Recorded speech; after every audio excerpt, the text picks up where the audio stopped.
الحمد للہ رب العالمین والعاقبۃ للمتقین والجنۃ للموحدین والنار للمشرکین والصلاۃ والسلام التام الدائم الابد والازل علی سیدنا ونبینا وشفیع ذنوبنا وطبیب نفوسنا وانیس همومنا وغمومنا سیدنا مولانا مصطفی الامجد وهو المحمود الاحمد سید بالقاسم محمد صلی اللہ علیہ وآلہ وعلی اخیہ ووزیرہ صاحب اللواء الغالب مظہر العجائب والفارق بین الحق والباطل علی ابن ابی طالب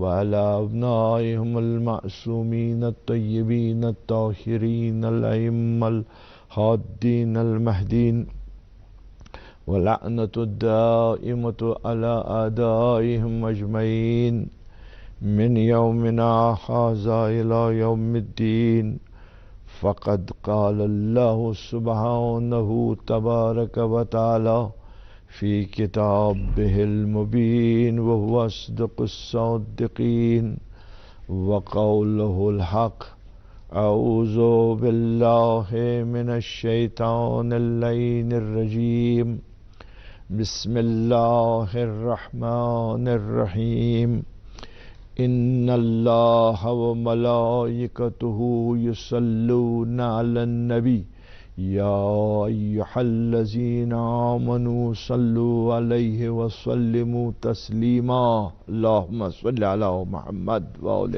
محمد۔ سامعین گرامی،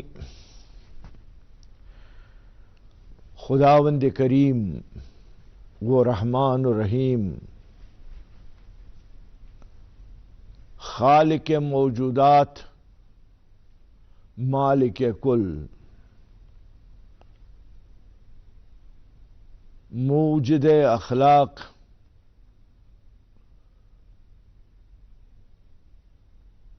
صانع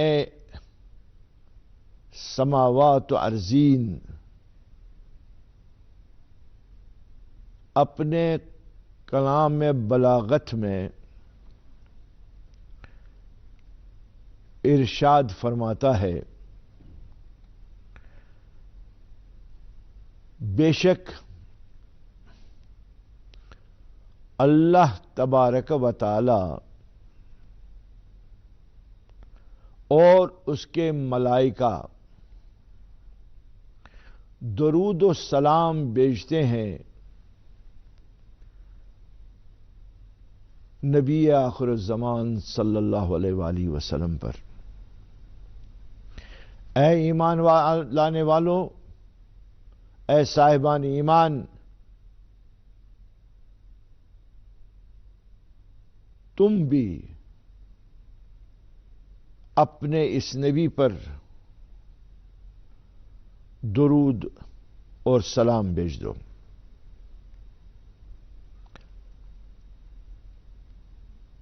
سامعین کرام، آپ سب جانتے ہیں کہ قرآن مجید کی سورہ احزاب میں یہ 56ویں آیت مستقیماً کسی اشارے اور کنائے کے بغیر نبی اکرم صلی اللہ علیہ وآلہ وسلم کی شان میں وضاحتاً اپنے رحمت اور سلام کا اظہار کرتے ہوئے جناب رحمت للعالمین صلی اللہ علیہ وآلہ وسلم کی عظمت کو اجاگر کرتا ہے۔ آپ لوگ سبھی جانتے ہیں، میں بھی جانتا ہوں، ناقد بھی جانتے ہیں کہ اللہ تبارک و تعالی کی نازل کردہ کتابوں میں قرآن مجید کا جو مقام اہم ہے، یقیناً وہ باقی کتب سماوی سے بالاتر ہے۔ اللہ تبارک و تعالی نے زبور، انجیل، توریت، ان کتابوں کو نازل کر کے بنی نوع انسان کی ہدایت کے لیے وقتاً فوقتاً اپنے برگزیدہ انبیاء کے ذریعے ان کے اخلاق، ان کے فکر، ان کے معاشرے کی ہدایت کے لیے نمایاں خطوط واضح کر دیے۔ قرآن مجید جیسا کہ آپ جانتے ہیں ایک ایسی کتاب ہے، یہ نہ صرف مسلمانوں کی ہدایت کے لیے آئی ہے، بلکہ یہ کتاب کائنات کی رہبری کے لیے، کائنات میں رہنے والے مخلوق کی رہبری کے لیے نازل کی گئی ہے، اور مسلمانوں میں یہ خصوصیت ہے اور مسلمانوں کے لیے شرف ہے کہ انہوں نے اس قرآن کو منعاً تسلیم کیا ہے۔ قرآن کریم سے پہلے جو بھی کتابیں آئی ہیں، امتداد زمانہ کے ساتھ ساتھ ان میں کمی و پیشیاں کی گئی ہیں۔ ان پیغمبروں کے حواریین نے، ان پیغمبروں کے ماننے والوں نے اصل روح کتب کو ایک طرف چھوڑ کر اپنی انٹرپریٹیشنز دے کر ان کے اصل روح کو پس پش ڈال دیا ہے۔ جیسے کہ انسان بڑھتا گیا، جیسے کہ انسان نے ترقی کی منزلیں طے کرنی شروع کی، اور دوسری طرف سے جو انبیاء کا سلسلہ چلتا رہا اور انبیاء آتے رہے اور گزرتے گئے، وہ اپنے انمٹ نقوش چھوڑتے گئے، اور ہمیشہ ہر نبی نے، ہر رسول نے وحدانیت کا درس دیتے ہوئے اللہ تبارک و تعالی کے اس عہد کا یا اللہ تبارک و تعالی کی اس خواہش کا بھرپور استقبال کیا جو انہوں نے، اللہ تبارک و تعالی نے انبیاء کے ذریعے یہ کہا، کنت کنزا مخفیہ احببت ان اعرف۔ انتہا جب یہ رسول نازنین صلی اللہ علیہ وآلہ وسلم پر یہ ارتقاء کی منزلیں، جب یہ ارتقاء کے مراحل انتہا کو پہنچنے لگے، تو دنیا کو ایک ایسے رہبر کی ضرورت تھی، انسان کو ایک ایسے ہادی کی ضرورت تھی، کائنات کو ایک ایسے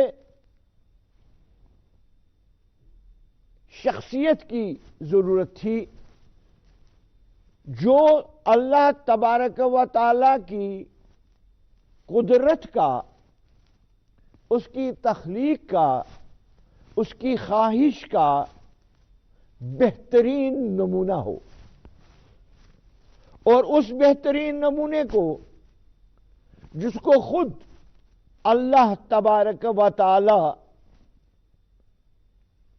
بار بار ہی نہیں بلکہ ازل سے تعریف کرتا چلا آیا ہو۔ بہت سارے لوگ میرے ان کلمات کو سن رہے ہوں گے، خاص طور پر میں ان لوگوں سے مخاطب ہوں جو کسی حد تک عربی زبان کو جانتے ہیں۔ جب کوئی بات کی جاتی ہے، اگر عام فہم زبان میں بات کریں، ہم اور آپ بات کریں، اس بات کا ضروری خیال رکھا جاتا ہے کہ بات کرتے ہوئے میں کس زمانے کی بات کر رہا ہوں۔ آیا میں گزشتہ زمانے کی بات کر رہا ہوں، آیا میں حال کی بات کر رہا ہوں، یا میں مستقبل کی بات کر رہا ہوں۔ اگر عام فہم میں یہ کہوں گا کہ میں جا رہا ہوں تو معین نہیں ہے، یا میں کہوں گا میں آ رہا ہوں تو وقت معین نہیں ہے۔ اگر میں یہ کہوں گا کہ میں آ چکا ہوں یا میں آ گیا تھا یا میں آ گیا ہوں تو اس میں وقت معین ہو جاتا ہے۔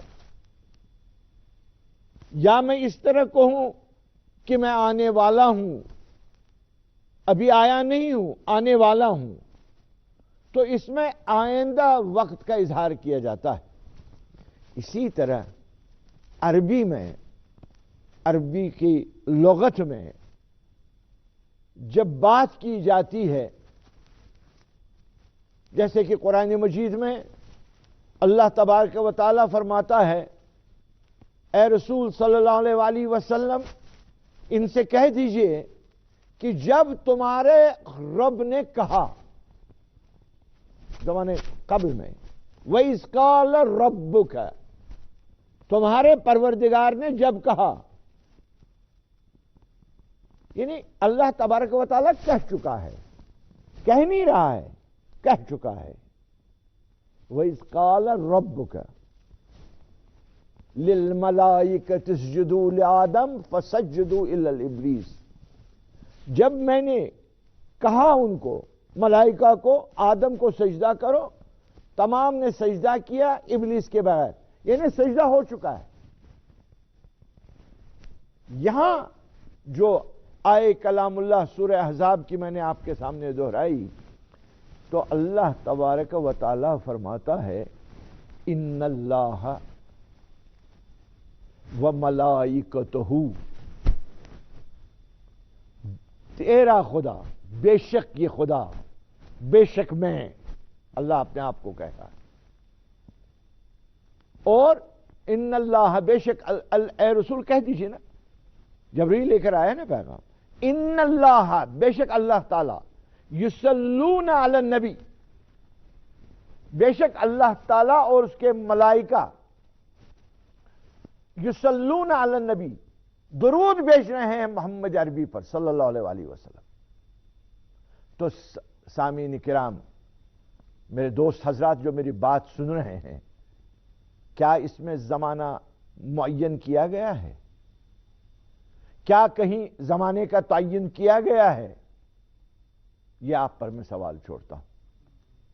لیکن میری دانش میں جب میں یہ کہہ رہا ہوں کہ ان اللہ و ملائکتہ یصلون علی النبی، جب میں یہ قرآنی آیت دہرا رہا ہوں آپ کے سامنے، جس قرآنی آیت کی میں تفسیر کر رہا ہوں آپ کے سامنے، جس قرآنی آیت کی میں تقریر آپ کے سامنے کر رہا ہوں، جس کی قرأت میں آپ کے سامنے کر رہا ہوں، اس میں واضح الفاظ میں اللہ تبارک و تعالی فرماتا ہے، اے رسول صلی اللہ علیہ وآلہ، اے جبریل جا کے کہہ دو رسول سے، جا کے کہہ دو امت محمد رسول اللہ سے، ان اللہ و ملائکتہ یصلون علی النبی یا ایھا الذین آمنوا صلوا علیہ وسلموا تسلیما، دیکھو تمہارا پروردگار تمہارے نبی کو درود بھیج رہا ہے، تمہارا پروردگار تمہارے رسول کو درود بھیج رہا ہے، اس کے ساتھ اس کے ملائکہ درود بھیج رہے ہیں۔ اے لوگوں، اے مسلمانوں، جو محمد رسول اللہ صلی اللہ علیہ وآلہ وسلم پر ایمان لائے ہیں، ان کو بھی چاہیے وہ بھی درود بھیجیں، وہ بھی سلام بھیجیں محمد رسول اللہ پر صلی اللہ علیہ وسلم۔ جب یہ بات اس کا ہم تجزیہ کرتے ہیں تو میں یہاں پر یہ واضح کر دینا چاہتا ہوں کہ اللہ تبارک و تعالی نے محمد رسول اللہ کا نام نہیں لیا ہے ابھی یہاں پر۔ ان اللہ و ملائکتہ یصلون علی النبی، یعنی درود بھیج رہے ہیں نبی پر۔ کون سے نبی پر؟ یہ سوال ہے ہمارے پاس۔ ہمارے پاس یہ سوال ہے کون سے نبی پر؟ اللہ تعالیٰ نے 1,24,000 انبیاء بھیجے ہیں۔ اللہ تعالیٰ نے یہ نہیں کہا قرآن مجید میں ان اللہ و ملائکتہ یصلون علی نبیہم، جتنے میں نے انبیاء بھیجے، یا انبیائہم، یہ ایک پرٹیکل نبی کے لیے بات ہو رہی ہے۔ یہ پرٹیکل نبی کون ہے؟ یہ پرٹیکل نبی وہی نبی ہے جو یہ کہتا ہے کنت نبیا۔ یہ پرٹیکل، یہ خاص پیغمبر وہی ہے، یہ خاص نبی وہی ہے جو کہتا ہے کنت نبیا وآدم بین الماء والطین۔ میں اس وقت بھی نبی تھا جب آدم علیہ نبینا علیہ السلام کو مٹی اور پانی کے درمیان گوندا جا رہا تھا۔ جب آدم مٹی اور پانی کے درمیان تھے میں اس وقت بھی نبی تھا۔ تو ماننا پڑے گا تو اللہ تبارک و تعالیٰ اس نبی کو اس وقت بھی درود بھیج رہا تھا جو ہمارے سامنے نے ظاہر نہیں تھا، لیکن نور محمد رسول اللہ صلی اللہ علیہ وآلہ وسلم اس وقت بھی موجود تھے کائنات میں جب آدم کی تخلیق ہو رہی تھی۔ تو آئیے ذرا تھوڑا سا اور بھی اس کی تفصیل میں جائیں۔ اللہ تبارک و تعالیٰ فرماتا ہے، اللہ تبارک و تعالیٰ کا رسول فرماتا ہے صلی اللہ علیہ وآلہ وسلم، اول ما خلق اللہ نوری۔ اللہ تبارک و تعالیٰ نے اگر کوئی چیز تخلیق کی ہے پہلے تو وہ نور محمد رسول اللہ خلق کیا ہے۔ تو کائنات، اب مجھے اس سے بحث نہیں ہے، مجھے بحث اس بات سے اللہ کیا فرماتا ہے کائنات کب آئی۔ کتنے آج علم جاننے والے، زمین و آسمان کے علوم کے واقف، جیولوجسٹس اور کون کون علوم کے ماہر آج دنیا میں کہتے ہیں کہ یہ دنیا جو ہے یہ کروڑوں سال سے ہے، یہ کروڑوں سال پہلے تخلیق ہوئی ہے۔ کیسے تخلیق ہوئی ہے وہ بحث، مجھے اس سے بحث نہیں۔ اگر تخلیق کی بات کی جائے تو حضرت شاہ ولایت کا نہج البلاغہ میں تخلیق کائنات کے لیے ان کا ایک ہی خطبہ کافی ہے، جس میں اللہ تبارک و تعالیٰ کا وہ پیارا بندہ اور رسول نازنین صلی اللہ علیہ وآلہ وسلم کا عزیز ترین ذاتی، ان کا بھائی، ان کا مددگار اور علم رسول کا دروازہ، وہ کہتا ہے کہ اللہ تبارک و تعالیٰ نے اس کائنات کو گیس سے خلق کیا ہے۔ یہ گیس کا آلہ تھا جو آہستہ آہستہ سرد ہوا وغیرہ، ایک لمبی بحث ہے، مجھے اس بحث میں نہیں جانا ہے، میری بحث دوسری ہے۔ تو ماننا پڑے گا کروڑوں کروڑوں کروڑوں برسوں پہلے نور محمد رسول اللہ کو خلق کیا ہے۔ چونکہ دعوی نبوت اسی 1,24,000 انبیاء میں دعوی نبوت اگر کسی نے کیا ہے وہ صرف محمد رسول اللہ صلی اللہ علیہ وآلہ وسلم نے کیا ہے۔ تو دوستو ماننا پڑے گا اس بات کو، تسلیم کرنا پڑے گا آپ کو اس بات کو، عقل بھی اس بات کو مانتی ہے کہ جو کروڑوں سال پہلے، اربوں سال پہلے جو نور خلق کیا ہے خداوند کریم نے، اس نور کی حفاظت کے لیے، اس نور کی عظمت کے لیے، اس نور کی رحمت کے لیے، اس نور کی برکت کے لیے، اس نور کی شفقت کے لیے، اس نور کے پیار کے لیے، اس نور کی محبت کے لیے، اس نور کے عشق کے لیے اللہ تبارک و تعالی نے خلق کرنے کے ساتھ ساتھ ہی اس پر اپنا درود و سلام بھیجنا شروع کیا ہے۔ تو اللہ تبارک و تعالی جب یہ کہتا ہے ان اللہ و ملائکتہ یصلون علی النبی یا ایھا الذین آمنوا صلوا علیہ وسلموا تسلیما، تو اس بات کو ماننا پڑے گا اللہ تبارک و تعالی کا درود جو ہے وہ جاری ہے، اور اللہ تبارک و تعالی کا کوئی فعل کبھی نہیں ہے۔ یہ میں نہیں ہوں کہ غلط بات کہوں گا، یہ میں نہیں ہوں کہ جو جھوٹ بول سکتا، اللہ تبارک و تعالیٰ فرماتا ہے کہ میں نبی پر قید زمان سے بالا تر۔ تو جب آپ کو یہ تسلیم قرآن کے ذریعے کرنا پڑ رہا ہے کہ اللہ تبارک و تعالیٰ درود بھیج رہا ہے ہمارے اس پیارے نبی پر جس کے لیے پوری کائنات خلق کرنی پڑی، جس کے لیے پوری کائنات خلق کی گئی، تو ماننا پڑے گا کہ وہ نور اور وہ شخصیت ابھی تک حیات ہے، کیونکہ اللہ تبارک و تعالیٰ مردہ چیز کو سلامتی کی اور درود کی دعا نہیں بھیجتا ہے۔ اللہ تبارک و تعالی سلامتی کی دعا اس کو بھیجتا ہے زندہ ہوتا ہے، اور جو شخص زندہ نہیں ہے اس کو مغفرت کی دعا مانگی جاتی ہے۔ اللہ تبارک و تعالی نے کبھی محمد عربی صلی اللہ علیہ وآلہ وسلم کے لیے مغفرت کی دعا نہیں مانگی ہے، بلکہ ہمیشہ سلامتی کی دعا مانگی ہے۔ اس سلامتی کے مرحلے کے آگے بڑھیے۔ پیغمبر اکرم صلی اللہ علیہ وآلہ وسلم، بدقسمتی میرے پاس وقت نہیں ہے، ورنہ میں ایسے سمندر کھول دوں گا کہ دنیا کی آنکھیں حیرت ہو جائیں گی۔ نبی پاک صلی اللہ علیہ وآلہ وسلم کو اتنی چھوٹی سی ذات مت سمجھو۔ خالق کائنات نے اپنے شوق اشتیاق میں محمد عربی صلی اللہ علیہ وآلہ وسلم کو تخلیق کیا ہے، اور ایسا خلق کیا ہے کہ اللہ تبارک و تعالی فرماتا ہے میں نے جو کچھ کائنات میں خلق کیا ہے وہ صرف ذات محمد رسول اللہ کے لیے خلق کیا ہے۔ لولاک لما خلقت الافلاک، اے میرے حبیب اگر تیری تخلیق مجھے منظور نہیں، اگر تیری تخلیق مجھے مقصد نہیں، میں نے تو تیری خوشنودی میں اس کائنات کو خلق کیا ہے، میں نے تو تیرے لیے اس کائنات کو خلق کیا ہے۔ ارے میں نے اس لیے اس کائنات کو خلق کیا ہے، میں تو نور محمد کو اول سے ازل سے درود السلامتی کی دعائیں بھیج رہا ہوں، اور میرے ساتھ میرے ملائکہ بھی درود السلام بھیج رہے ہیں۔ عزیزان گرامی، سامعین کرام، ذرا سا اپنے دلوں کو ٹٹولیے، ذرا سا اپنے دلوں کو سوچئے، ذرا سا اپنے فکر کو لائیے۔ نبی 1,24,000 انبیاء ہے، 1,24,000 انبیاء ہے۔ ان 1,24,000 میں چند ہی ایسے ہیں جن کو رسالت ملی ہے، چند ہی ایسے ہیں جن کو رسالت ملی ہے۔ اور دیکھیے، رسالت تفویض ہوتی ہے، رسالت تفویض ہوتی ہے، نبوت عنایت ہوتی ہے۔ کنت نبی، نبی جو ہوتا ہے شکم مادر میں نبی ہوتا ہے۔ جب نبی تخلیق ہوتا ہے، جب نبی پیدا ہوتا ہے، وہ نبی ماں کے پیٹ سے نکلتا ہے، نبی ہوتا ہے۔ لیکن رسول تب بنتا ہے جب رسالت عطا کی جاتی ہے۔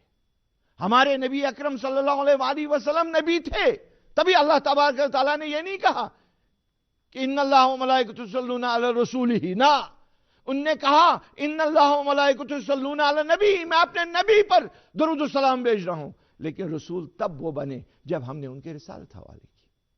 نبی اکرم صلی اللہ علیہ وآلہ وسلم 40 سال نبی تھے، ظاہری طور جب دنیا میں وہ آئے 40 سال نبی تھے۔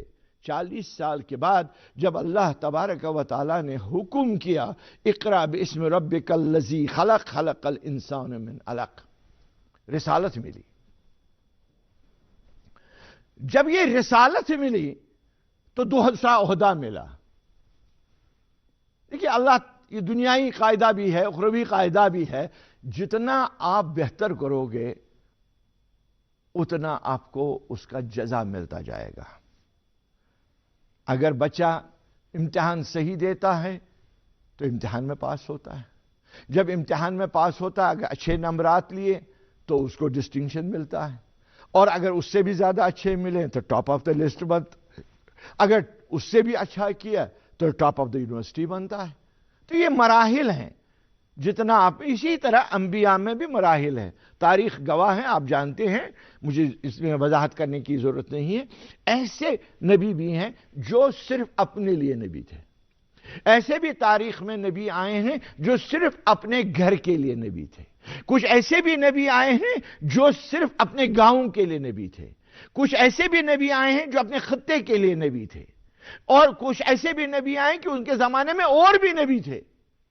اگر آپ تاریخ بنی اسرائیل پڑھ لیجئے، آپ دیکھیے کتنے انبیاء تھے، ایک گاؤں میں ایک نبی تھا، دوسرے علاقے میں دوسرا نبی تھا، لیکن جب ہمارے حضور تشریف لائے،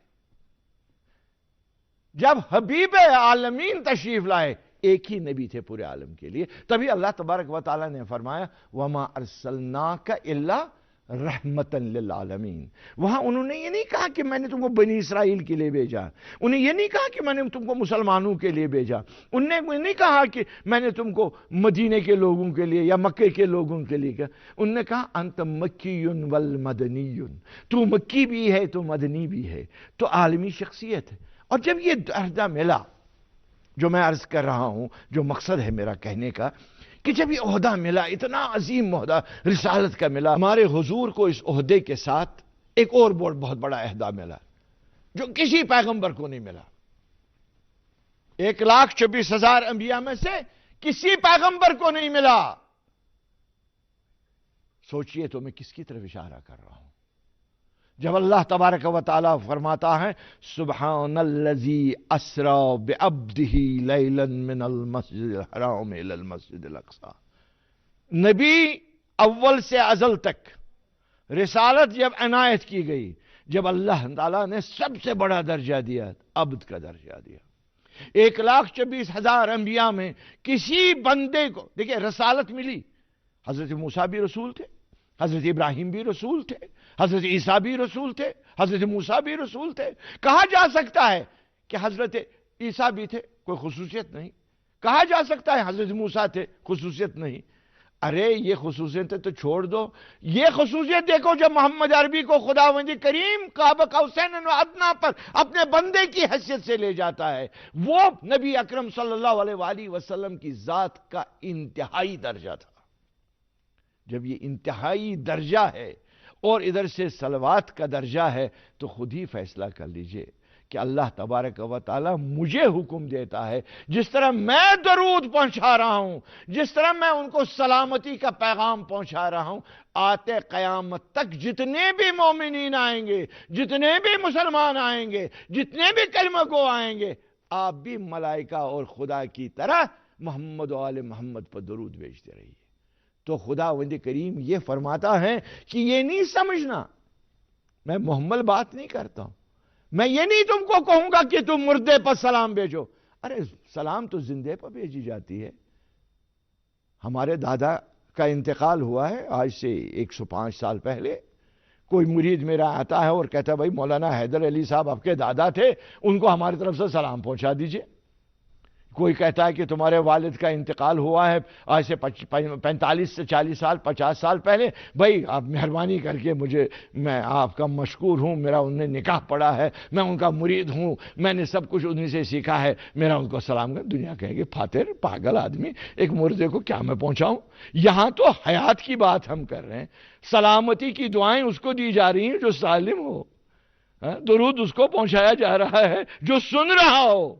تو اللہ تبارک و تعالیٰ کہتا ہے کہ جب نور محمد خلق ہوا تو میں نے خلق کے ساتھ ساتھ اس کو درود بھیجنا شروع کیا، اور یہ درود کا سلسلہ کائنات تک رہے گا۔ جب درود کا سلسلہ کائنات، کیونکہ اللہ تبارک و تعالیٰ نے قید، جیسے میں نے عرض کیا، قید زمان نہیں ڈالا ہے کہ میں ان کو سلام بھیجتا تھا، جب میرا نبی نور میں تھا تو میں اس کو نور میں سلام بھیجتا تھا، انہوں نے نہیں کہا، انہوں نے کہا میں اس کو سلام بھیج رہا ہوں، تمہارا خدا اس کو سلام بھیج رہا ہے۔ خداوند کریم نے زمانے کی قید نہیں کی، جب زمانے کی اس نے قید نہیں کی، جس طرح رسالت اس کی زمانے کی مقید نہیں ہے، جس طرح نبوت اس کی مقید نہیں ہے، جب تک کلمہ اس کا مقید نہیں ہے تب تک حیات بھی اس کی مقید نہیں۔ یہ ہمارے رسول اکرم صلی اللہ علیہ وآلہ وسلم کی ذات گرامی۔ اور دوسری بات جو اس سے بڑی بات میں آپ سے عرض کروں گا، خداوند کریم کسی بھی شخص کے لیے کوئی ایسی بات نہیں کرے گا جو خدا نخواستہ، نعوذ باللہ من ذالک، رحمت کے قائل نہ ہو۔ ہمارے کچھ دوست بہی خواہ یہ فرماتے ہیں کہ نبی اکرم صلی اللہ علیہ وآلہ وسلم تب سے نبی ہیں جب سے رسالت ان کو عنایت ہوئی ہے۔ ممکن ہے ان کا خیال یہ صحیح ہو، لیکن میں اس آیت کی دلالت سے صرف یہ سوال کرنا چاہتا ہوں، ایک شخص نبی نہیں ہے، ایک شخص رسول نہیں ہے، تو اللہ تعالیٰ کس کو درود بھیج رہا ہے؟ تو جب میرا نبی ابھی نبی ہی نہیں تھا، جب میرا نبی رسول ہی نہیں تھا، تو اللہ تبارک و تعالیٰ کیوں کہے گا ان اللہ و ملائکتہ یصلون علی النبی یا ایھا الذین آمنوا صلوا علیہ وسلم تسلیما؟ تو ماننا پڑے گا، چاہے وہ ظاہری طور ہوں یا نہ ہوں، اللہ تعالیٰ کے زیر نظر زہر رحمت وہ ہیں اور تھے اور رہیں گے، اور چاہے وہ تمہاری نظروں سے نظر نہیں ہے۔ پیغمبر اکرم صلی اللہ علیہ وسلم ظاہری طور تو ابھی تشریف نہیں لا رہے تھے، اس وقت بھی اللہ تبارک و تعالیٰ ان کو درود بھیج رہا تھا۔ آج میری طرف وہ ظاہری طور میرے سامنے نہیں، لیکن جس طرح اللہ ان کے نام ظہور درود بھیج رہا ہے، اسی طرح میں نے بھی درود بھیجنا ہے۔ اور ساتھ ہی میں دوستو یہ کہوں گا، کیونکہ درود جو ہے یہ ایمان کا حصہ ہے۔ کس طرح ایمان کا حصہ ہے، اس پر بھی 2 منٹ میں بات کریں گے۔ کائنات ہے، اللہ تبارک و تعالیٰ کہتا ہے یصلون، وہ نہیں کہتا کہ ایک وقت میں پڑھو۔ اللہ تبارک و تعالیٰ نہیں کہتا ہے کہ بھائی نماز صبح کے لیے تم کھڑے ہو جاؤ تو اس وقت درود پڑھ لینا، یہ نہیں کہا۔ انہوں نے قید ہی نہیں کسی بات کی رکھی۔ دیکھیے اللہ تبارک و تعالیٰ جانتا تھا، وہ عالم الغیوب تھا، وہ اس بات کا واقف تھا۔ اب آج کائنات کو لیجئے، کائنات میں اس وقت شام کے 9 بجے ہیں، ہمارے ہاں نماز ختم ہو گئی ہے، لیکن کہیں نماز شروع ہو رہی ہوگی۔ کائنات کے کسی حصے میں اس وقت لوگ ظہر کی نماز پڑھ رہے ہوں گے، کسی جگہ عصر کی نماز پڑھ رہے ہوں گے، کسی جگہ صبح کی نماز پڑھ رہے ہوں گے۔ تو راؤنڈ دا کلاک جہاں نمازیں پڑھی جا رہی ہیں، جو راؤنڈ دا کلاک پورے عالم میں نمازیں پڑھی جا رہی ہیں، اور اس نماز میں درود السلام بھیجنا نماز کا حصہ ہے۔ حضرت شاہ ہمدان علی ثانی بانی اسلام کشمیر فرماتے ہیں لا صلاۃ من لا فیہ الصلوات۔ دیکھو مسلمانوں، نماز تو پڑھتے ہو، اگر نماز میں درود تم نہیں پڑھتے ہو تو تمہاری نماز کامل نہیں۔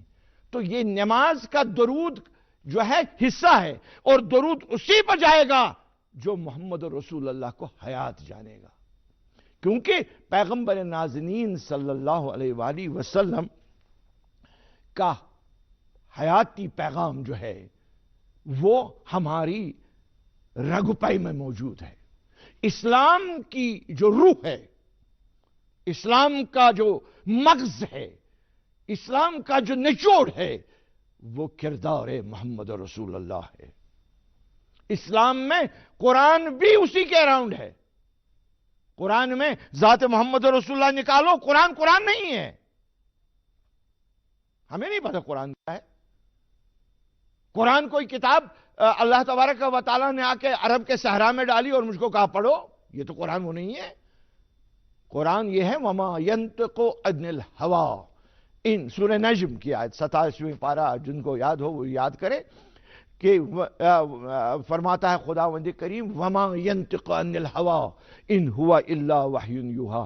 ترجمہ تو ظاہری طور اس کا یہ ہے میرا رسول تو تب تک کلام ہی نہیں کرتا جب تک میں اس پر وحی نازل نہیں کرتا ہوں۔ اگر کوئی مجھے پوچھے مولانا اس کا ترجمہ بتائیے، میں تو یہ کہوں گا صبح سے شام تک پیغمبر نازنین کا ہر فعل قول قرآن ہے۔ وہ جو بولتا ہے قرآن ہی ہے، وہ جو کہتا ہے قرآن ہی ہے، وہ جو کرتا ہے قرآن ہی ہے۔ یہ قرآن جو ہمارے پاس آج امانت ہے، وہ قرآن جو ہمارے معاشرے کے لیے ہدایت ہے، وہ قرآن جو ہمارا آئین ہے، وہ قرآن جو ہماری کتاب ہے، وہ قرآن جو ہمارا مرکز ہے، وہ قرآن جو ہمارا مقصد ہے، وہ قرآن جو ہماری حیات ہے، وہ قرآن جو ہمارا ممات ہے، وہ قرآن جو ہمارا مرکز ہے، وہ قرآن جو ہے روح قرآن محمد رسول اللہ ہے۔ اور آج اسلام میں اگر روح قرآن کو نکال دیا جائے تو یہ ایک ایسی خاموش، بے زبان اور بے اثر کتاب بنے گی، لوگ اس کے معنی نہیں جانتا ہوں کتنے معنی نکالیں گے۔ یہ تو پیغمبر اکرم ہی تھے، یہ تو جناب نبی اکرم صلی اللہ علیہ وسلم ہی تھے جن کے زبان مبارک سے لوگوں نے قرآن سنا، اور اصحاب رسول نے اس قرآن کو جمع کیا، اور وہ ہمارے پاس امانتاً آ گئی۔ آج ہمیں اس بات کا فخر ہے، آج مسلمانوں کو اس بات کا افتخار ہے کہ ہمارے پاس ایک ایسی کتاب ہے جو کسی بھی غلطی سے، کسی بھی کمی سے، کسی بھی نقصان سے مبرہ ہے۔ تاریخ بنی نوع بشر میں کتنی کتابیں آئی ہیں اور ان کتابوں کا حلیہ بگڑ چکا ہے، لیکن قرآن مجید ہی ایک سالم اور کامل کتاب ہے جس کے لیے اللہ تبارک و تعالیٰ فرماتا ہے اپنے نبی کے ذریعے، دیکھو میں نے کتاب تو بھیجی ہے، اِنَّا لَهُ لَحَافِظُونَ، سمجھو اس قرآن کی حفاظت کا میں ذمہ دار ہوں، اس قرآن کی حفاظت کا میں ذمہ دار ہوں، اور میں اس قرآن کا محافظ ہوں۔ جیسے کہ اللہ تبارک و تعالیٰ، جیسے میں نے آپ کو قصے میں واقع معراج کے ضمن میں یہ کہا کہ جبرائیل امین، کوئی بھی پیغمبر، کوئی بھی ملک جو پیغمبر نازنین کے ہم رکاب تھا، ایک حد تک وہ بھی ساتھ تھے، لیکن جب حدیں مقرر ہوئیں، اس حد کے بعد قاب قوسین نہ وادنا، پر وہ جانے اور اس کا خدا جانے، خدا نے کیا امانت کی اور اس نے کیا خدا کو کہا، یہ خدا جانے اور محمد جانے، ہم کیا جانے؟ ہم کو تو اس نے وہی کہا جو ہم نے سنا، یؤمنون بالغیب ویقیمون الصلاۃ ویؤتون الزکاۃ ویرکعون مع الراکعین، ہم تو رکوع کرنے والوں کے ساتھ ہیں، ہم تو نماز پڑھنے والوں کے ساتھ ہیں، ہمیں جو ارشاد ملا ہے، لیکن کس نے دیا؟ یہ قرآن کی زبان کون ہے؟ قرآن کی زبان کس نے ہمارے ساتھ بیان کی؟ تو آئیے تاریخ دیکھیے، کون شخص تھا جو نبی اکرم صلی اللہ علیہ وآلہ وسلم کی اس شخصیت کو اجاگر کرتا؟ نبی اکرم صلی اللہ علیہ وآلہ وسلم قرآن لائے۔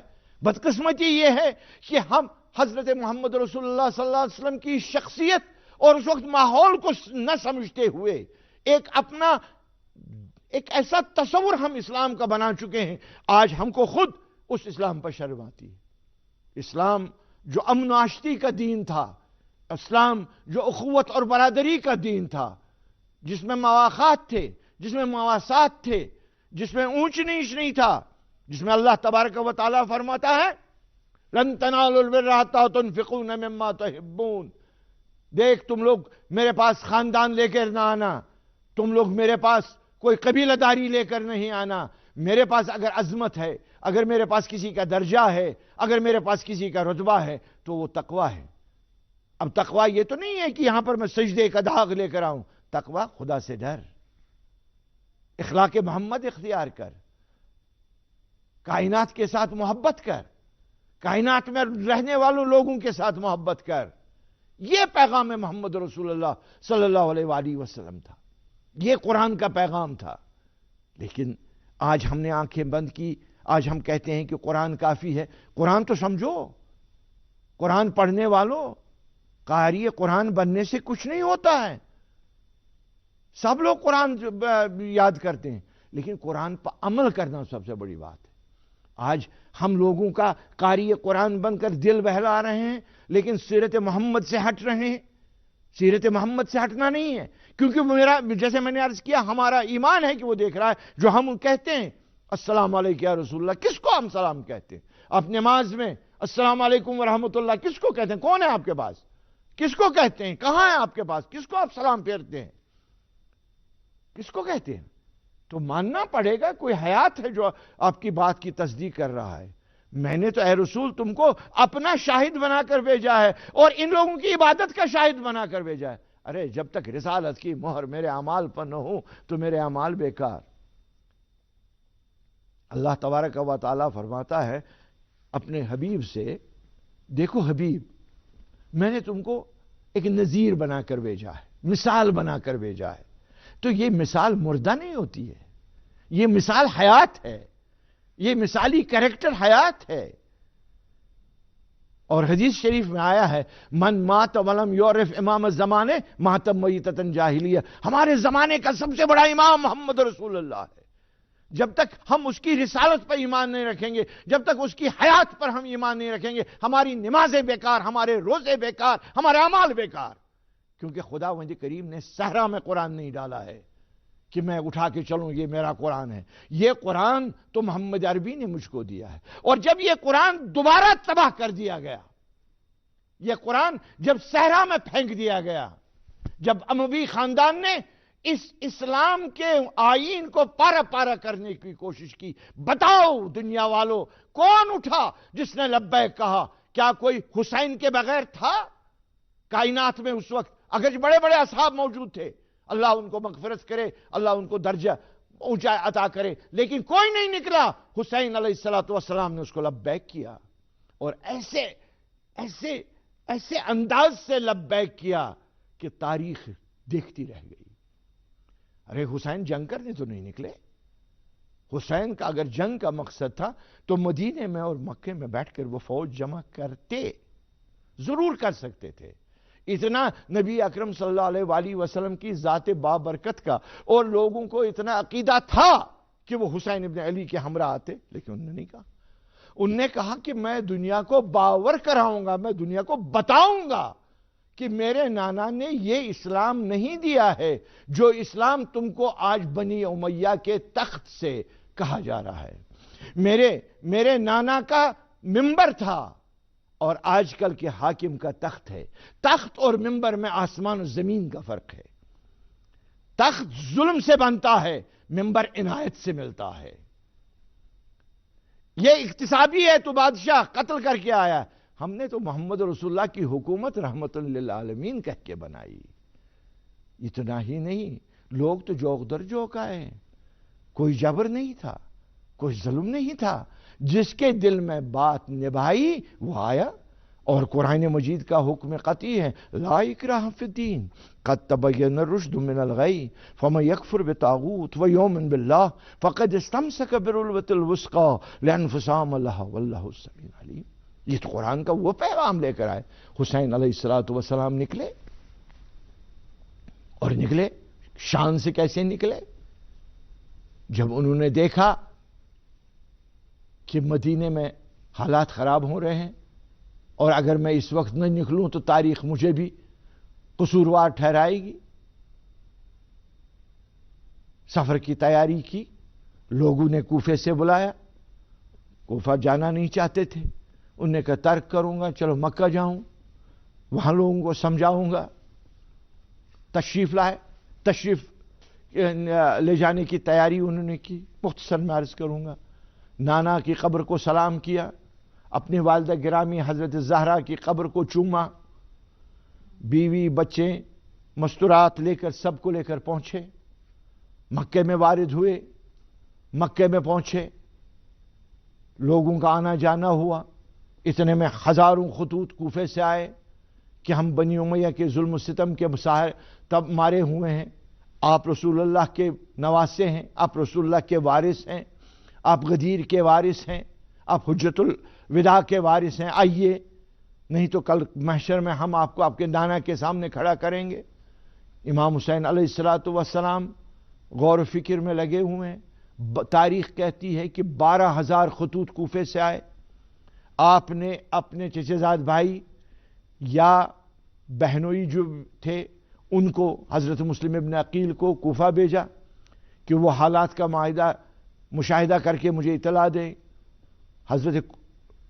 حضرت مسلم ابن عقیل کوفے پہنچے. کوفے میں تاریخ کہتی ہے 9,000 لوگوں نے آپ کے پیچھے نماز پڑھی. انہوں نے امام کو خط لکھا. امام نے آنے کی تیاری کی. راستے میں امام کو جانے نہیں دیا گیا کوفہ. ابن زیاد کوفے کا گورنر مقرر کیا گیا. اس نے آ کے وہاں پر قتل و غارت کا بازار گرم کیا.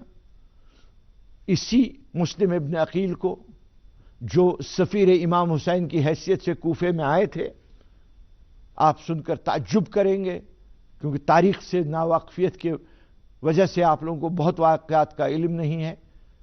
حضرت مسلم ابن عقیل اپنے 2 بچوں کو لے کر کوفے وارد ہوئے.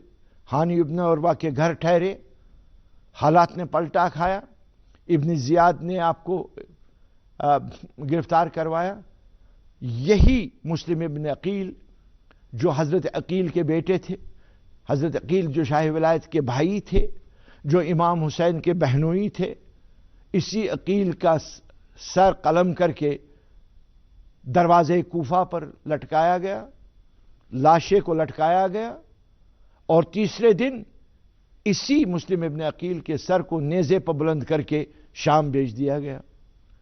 ابھی تو اثنائے راہ تھا، امام حسین علیہ الصلوۃ والسلام ابھی کربلا کے راستے ہی میں گامزن تھے، کوفے کی راہ میں گامزن تھے، ابھی کربلا کیا کوفے کے اطراف میں بھی نہیں پہنچے تھے کہ امام حسین کو پتہ چلا کہ حضرت مسلم ابن عقیل کو شہید کیا گیا۔ فوج آئی، فوج نے راستہ روکا، امام نے کہا مجھے جانے دو، انہوں نے کہا ہم کوفہ نہیں جانے دیں گے۔ کہہ لیں مجھے کوفے والوں نے بلایا، کہہ لیں ضرور کوفہ چلیے، لیکن یزید کی ابن زیاد کے سامنے بیعت کیجیے۔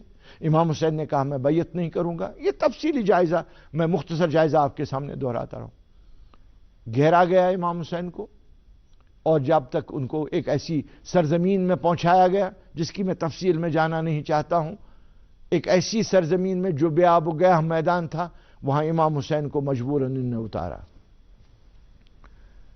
72 افراد کا قافلہ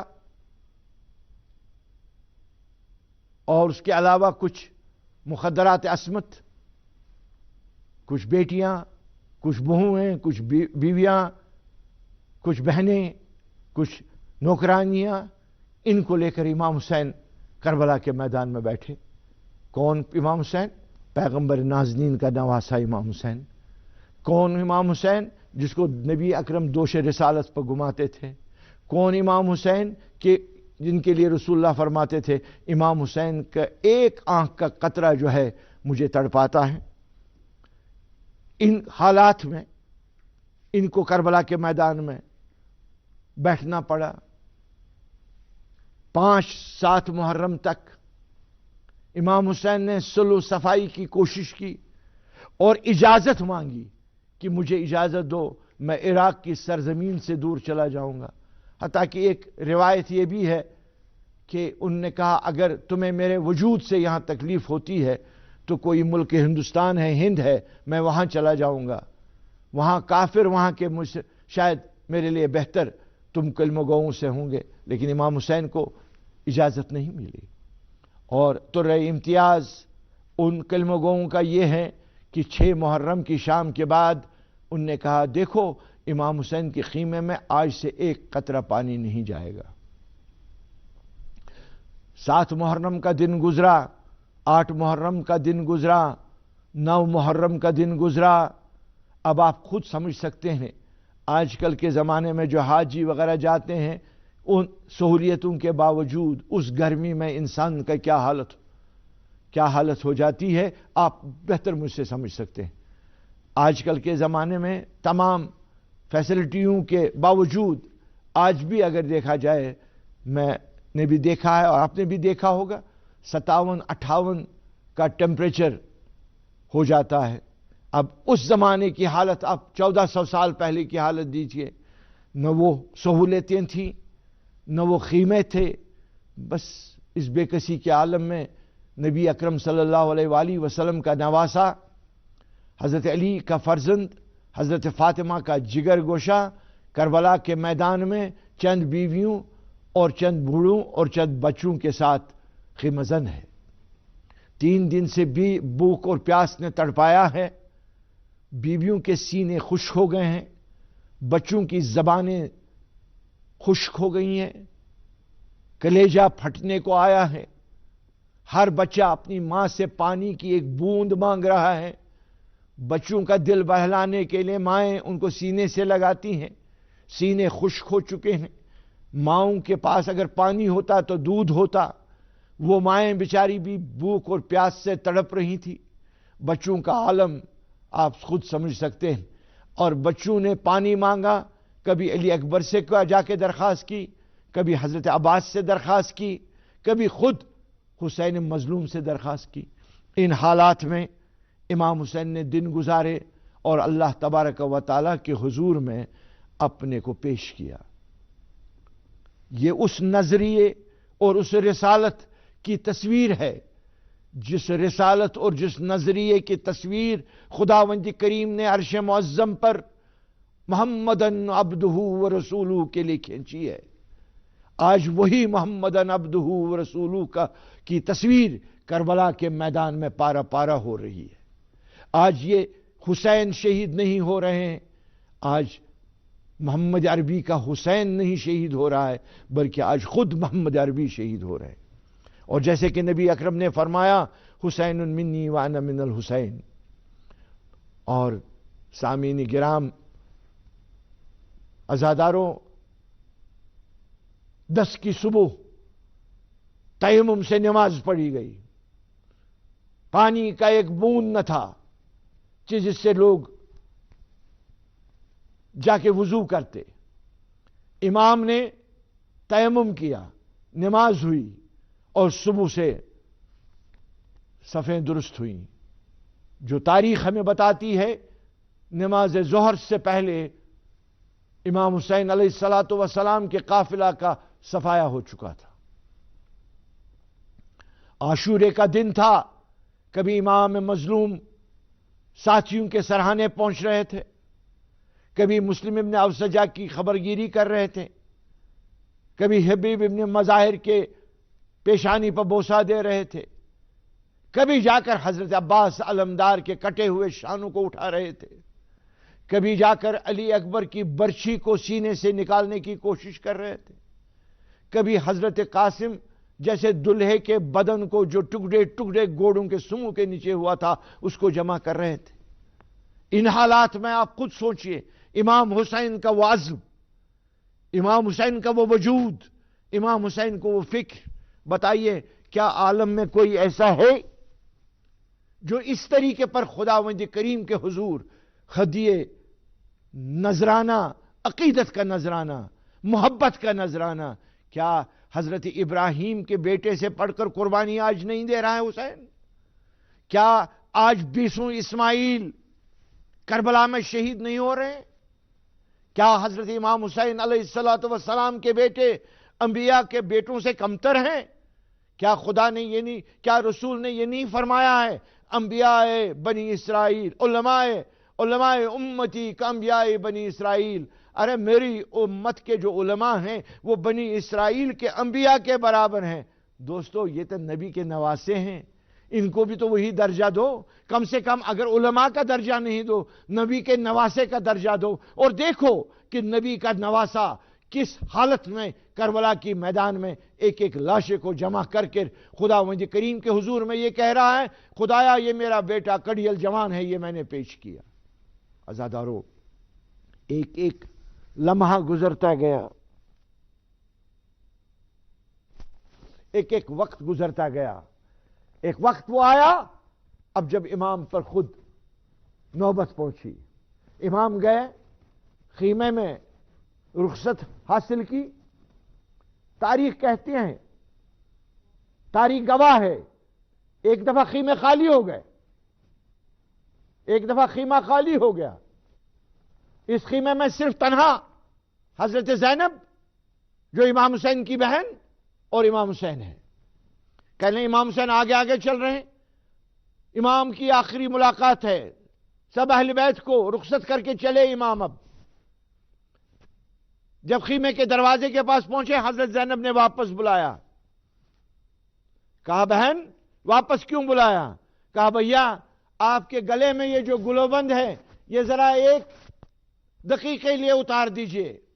کہتے امام حسین علیہ الصلوۃ والسلام نے اپنا گلوبند اتارا، حضرت زینب گئیں اور اس گلوئے نازنین کو بوسہ لیا. کہا زینب میرے گلو سے بوسہ لینے کا مطلب؟ کہلے میرے بھیا میری ماں والدہ فاطمہ نے مجھے یہ کہا تھا جب میرا حسین کربلا کے میدان میں جائے اس کے گلے کو میری طرف سے بوسہ دینا. امام حسین نے جب یہ سنا تو ایک دفعہ پلٹ کے کہا بیبی زینب، بہن زینب. کہا بھیا حکم کرو. کہنے ذرا تو بھی اپنی قمیض کی آستین اٹھا دے.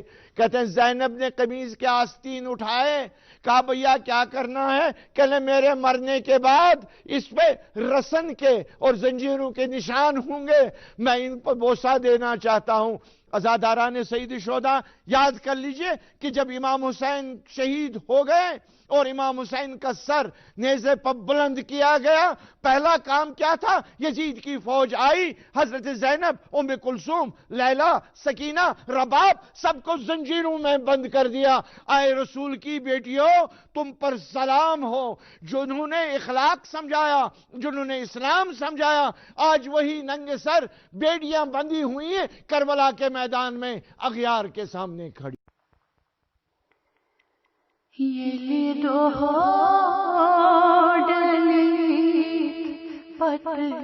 پتشانگو عدلی صدا زینب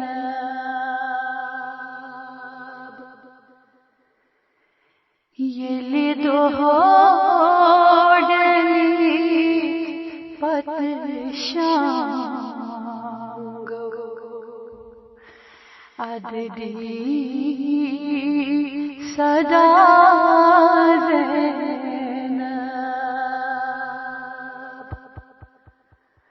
ہو بائے مظلوم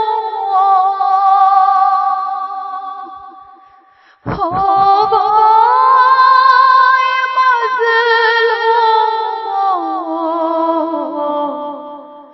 ہو بائے مظلوم دپان چھئی الوداع زینب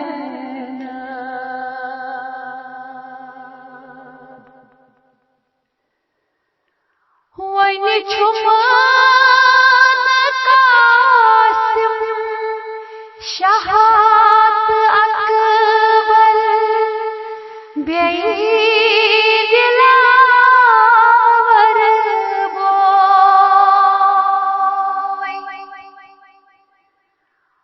وَإِنِ چھُمان قاسم شہاد اکبر بعید لاور بوئی کہاں غم گسارا کہاں رفیقہ کہاں یاور بوئی بے کس گئی از خان مال نشی جدا زینب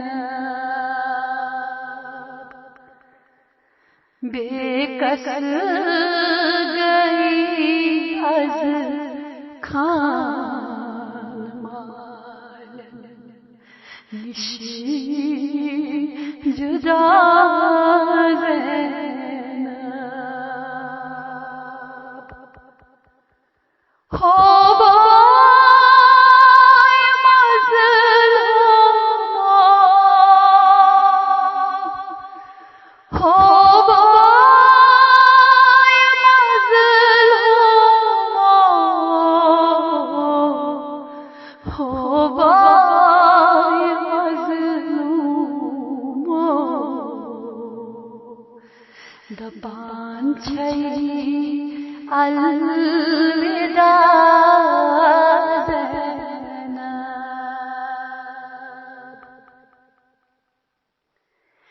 رت سری پرتھ کہانور تن وچھ وچھ اچھن لجتا رت سری پرتھ کہانور تن وچھ وچھ اچھن لجتا بائیس عباس گوش پاکن دید حوص لگتا بازو تسندی سکی پیٹ اچھید مئی با خدا زینب بازو تسندی سکی پیٹ اچھید مئی با خدا زینب ہو بای مظلوم ہو بای مظلوم ہو بای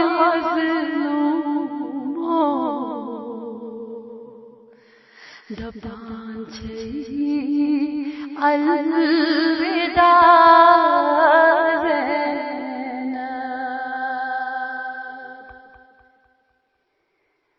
یہ کوف شہر کلو کران چھا خاص مہمان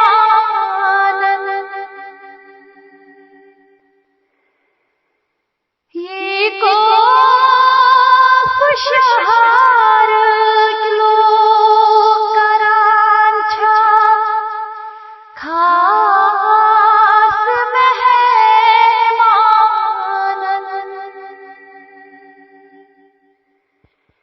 یہ مئی چھاتریش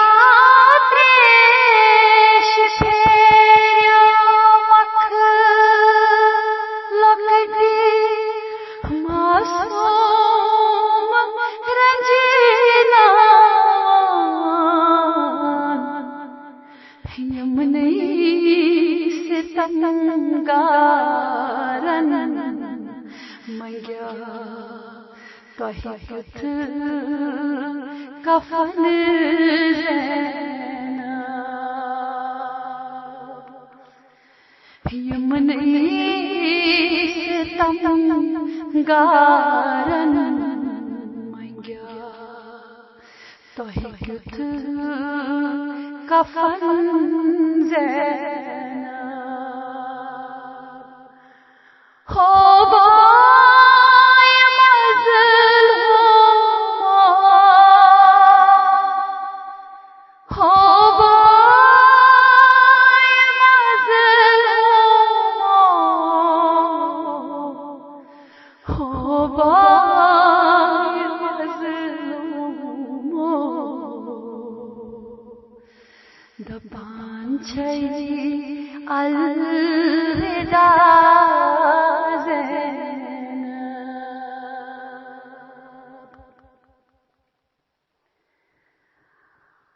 ول وچھت کتھ پٲٹھۍ چھِ اڑکج چانہِ لرِ ترٛاوان ول وچھت کتھ پٲٹھۍ چھِ اڑکج چانہِ لرِ ترٛاوان ون تم یِتھَے پٲٹھۍ چھا مُسافِر رات گُزران معصوم شریعت نیترن رات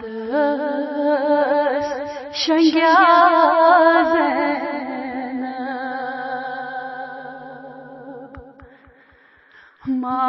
معصوم شریعت نیترن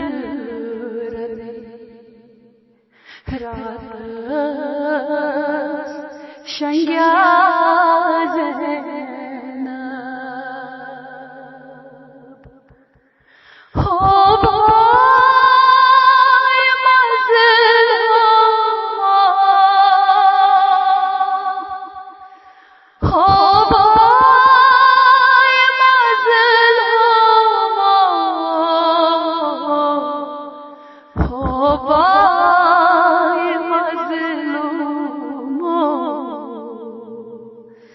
دپان چھئی الوداع زینب